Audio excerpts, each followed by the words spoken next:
Hay mga kalulu, wala ka nang makikita ng ganito kamura, ganito kasulit, ganito kalaki na whole fried chicken na may kasamang dalawang rice, unlimited sili, unlimited calamansi, unlimited gravy sa halagang 170 pesos lang. Hindi mo nga alam kung kumikita pa nga sila eh. Buti kumikita ka pa dyan.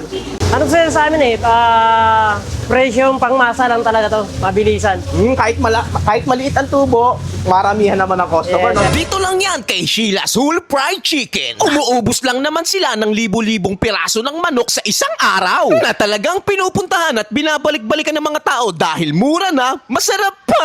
Ano, nagutom ka na naman? Tara, puntahan na natin. Grabe oh, whole fried chicken, 170 pesos. Tapos may kasama pang dalawang rice. Tignan natin. Bossing, totoo ba yan? One whole fried chicken, 170 pesos. May kasama pang dalawang rice. Yes sir. Wow, grabe ka mura. Buti kumikita ka pa dyan. Ano sir sa amin presyong pangmasa lang talaga to, mabilisan.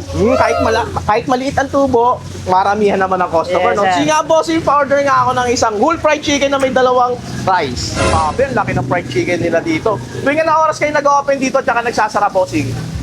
Dito sir 4 PM hanggang 11 PM. Saan po yung exact location nyo, boss? Dito lang po kami sa Hidalgo Street, MLQ, Quiapo.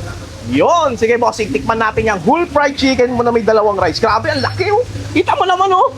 Pang whole family rin. Grabe, sa halagang 170 pesos, meron ka ng whole fried chicken, di ba? Ang maganda dito is dalawa pa yung rice nila, unlimited sili pa yan. Tara, tikman natin. Tignan mo naman oh.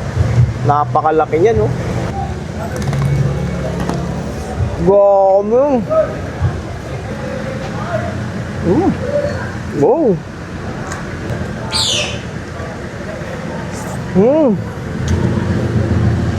Isa to sa mga dapat yung puntahan. Sulit na sulit ang pera. 170, may dalawang rice pa yan.